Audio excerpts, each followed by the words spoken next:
আসসালামু আলাইকুম প্রিয় সপ্তম শ্রেণীর শিক্ষার্থীরা, আজকে তোমাদের অনুশীলনী 1.1-এর 4 নং অঙ্কটা সমাধান করে দিব। 4 নং অঙ্কে এখানে লেখা আছে, নিচের সংখ্যাগুলোকে কোন ক্ষুদ্রতম সংখ্যা দ্বারা ভাগ করলে ভাগফল পূর্ণবর্গ সংখ্যা হবে। তাহলে কাজ হলো, প্রথমে যে সংখ্যাটা দেয়া আছে এই সংখ্যাটার গুণনীয়ক বের করব। গুণনীয়ক বের করার পরে ওইগুলা জোড়া বানাবো। জোড়ার থেকে যেটা জোড়াবিহীন থাকবে ওইটা দিয়ে যদি আমরা এই সংখ্যাটাকে ভাগ করি তাহলেই এই সংখ্যাটা পূর্ণবর্গ সংখ্যা হবে। তাহলে প্রথম যে কাজ, তাহলে দেখো এটার সমাধান। 4 ক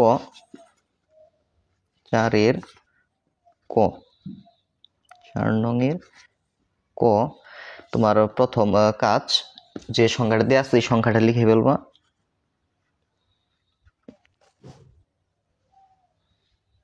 তারপরের কাজ, তোমার এইটার গুণনীয়কগুলো বের করবা। এটাকে প্রথমে যত দিয়ে ভাগ যায় তত দিয়ে ভাগ করবা। যেহেতু এটা শেষে জোড় সংখ্যা আছে তাহলে এই সংখ্যাকে 2 দিয়ে ভাগ যায়। 2 দিয়ে যদি আমরা এই সংখ্যাকে ভাগ করি তাহলে আসে 486। আবার যেহেতু এই 486 শেষে 6 আছে, মানে জোড় সংখ্যা আছে, আবার 2 দিয়ে ভাগ যাবে। 2 দিয়ে 486কে ভাগ করলে ভাগফল হবে 243। এরপরে যেহেতু বেজোড় সংখ্যা আছে তাহলে আর 2 দিয়ে ভাগ যাবে না, এটাকে 3 দিয়ে ভাগ যাবে। 3 দিয়ে ভাগ করলে আসে 81। 81কে আবার ভাগ যায়, 3 দিয়ে ভাগ যায়, ভাগ করলে হয় 27। তুমি চেষ্টা করবে যে ছোট ছোট একদম ছোট মৌলিক সংখ্যা দিয়ে এগুলোকে ভাগ করা। তাহলে আবার 3 দিয়ে ভাগ যায়, তাহলে 27কে 3 দিয়ে ভাগ করলে হয় 9। আবার 9কে 3 দিয়ে ভাগ যায়, 3 দিয়ে 9কে ভাগ করলে ভাগফল হয় 3। তাহলে নিচে যখন মৌলিক সংখ্যা চলে আসবে তখন এটার এই গুণনীয়কগুলো বের করা শেষ। অতএব আমরা 972 এইটার সমান আমরা যে গুণনীয়কগুলো বের করছি ওগুলা গুণ আকারে লিখতে পারি। 2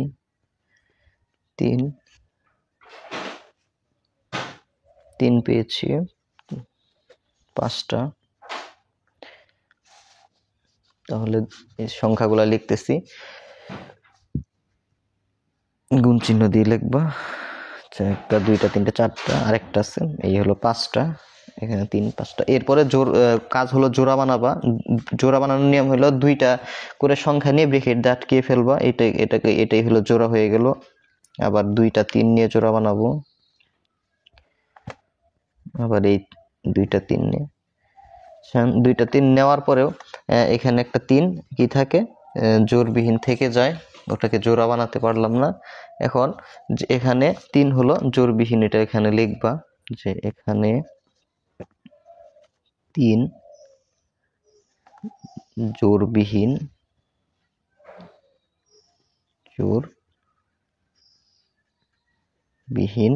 3 হলো কি জোড়বিহীন।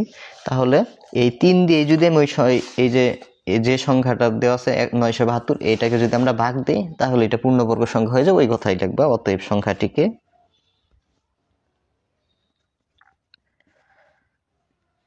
সংখ্যাটিকে 3 দ্বারা ভাগ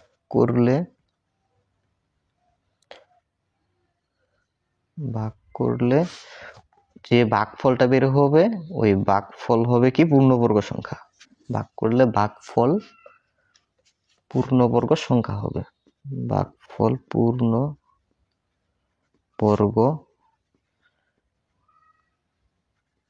সংখ্যা হবে। ঠিক আছে, আশা করি এটা বুঝছো। এরপরে তোমাদের খ নাম্বার যেটা আছে, খ নংটা করে 4056। এটা আছে, এইটার প্রথমে গুণনীয়কগুলো বের করবা। 2 দিয়ে ভাগ যায়, 2 দিয়ে 4056কে ভাগ করলে হয় 2028। এরপরে তোমার 2028কে আবার 2 দিয়ে যায়, কারণ এর শেষে জোড় সংখ্যা আছে, আবার 2 দিয়ে যায়।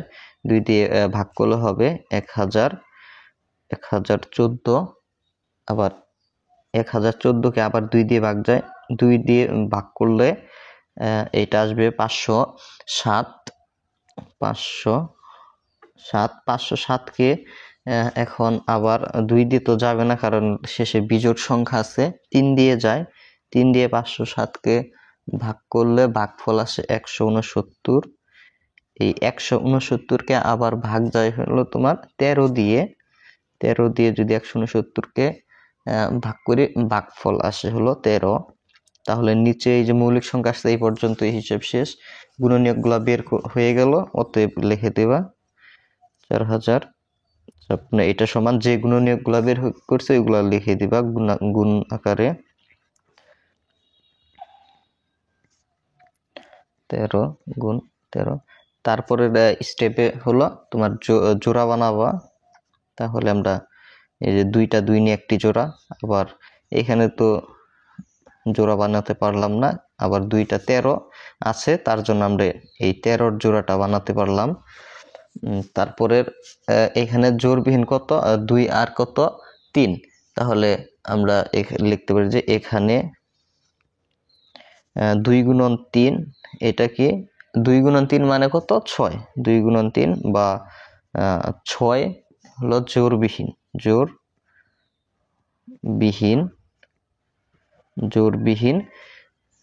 সুতরাং সংখ্যাটিকে এই যে জোড়বিহীন যে 6, এই 6 দিয়ে যদি আমরা ভাগ করি এই সংখ্যাটিকে, তাহলে এটাই ভাগফলটা হবে পূর্ণবর্গ সংখ্যা। তো সংখ্যাটিকে 6 দ্বারা ভাগ করলে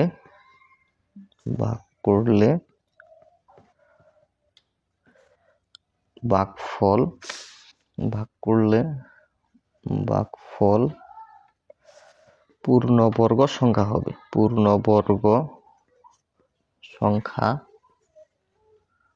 হবে।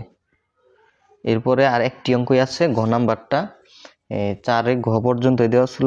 এই ঘ নাম্বারটা সমাধানটা দেখে নাও।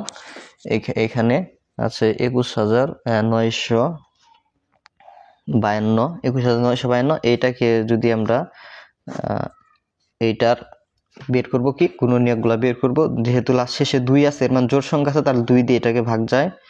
2 দিয়ে এটাকে যদি ভাগ করো, তোমরা ক্যালকুলেটর দিয়েও করতে পারো। অনেকেই বলছে যে স্যার ভাগটা একটু দেখিয়ে দিতে। আমি জানি যে তোমরা ক্লাস 3, 4, 5 এই ক্লাসগুলোতে ভাগ অঙ্ক শিখেছো, তারপরেও এই জন্য এগুলা ভাগ দেখাই দিচ্ছি না। 2 দিয়ে এটাকে তোমরা ক্যালকুলেটরও ব্যবহার করতে পারো ভাগ করার ক্ষেত্রে, যে 2 দিয়ে এইটা ভাগ 2, তখন এইটা আসবে ভাগফলটা নিচে লিখছি। পরে আবার এইটা শেষে জোড় সংখ্যা আছে, তাহলে 2 দিয়ে ভাগ যায়। এটাকে 2 দিয়ে ভাগ করলে হয় 5488। আবার এটা যেহেতু শেষে জোড় সংখ্যা আছে, আবার 2 দিয়ে ভাগ যায়। এটাকে আমি যদি 2 দিয়ে ভাগ করি, তাহলে ভাগফলটা নিচে লিখবো। ভাগফল আসে 2744। আবার যেহেতু শেষে জোড় সংখ্যা আছে, আবার 2 দিয়ে ভাগ যায়। 2 দিয়ে এই 2744কে ভাগ করলে হয় 1372। আবার 1372কে আবার যেহেতু জোড় সংখ্যা আছে, আবার 2 দিয়ে ভাগ যায়। এটাকে 2 দিয়ে ভাগ করলে 686। আবার তোমার শেষে জোড় সংখ্যা আছে, 2 দিয়ে ভাগ যায়। 2 দিয়ে 686 ভাগ করলে হয় 343। আবার যেহেতু শেষে বিজোড় সংখ্যা আছে, আর 2 দিয়ে ভাগ যাবে না, তাহলে এটাকে একবারে 7 দিয়ে ভাগ যায়। 7 দিয়ে এটাকে ভাগ করলে হয় 49। আবার 49কে 7 দিয়ে ভাগ করলে হয় 7। শেষে মৌলিক সংখ্যা চলে আসছে, তাহলে এখানেই শেষ।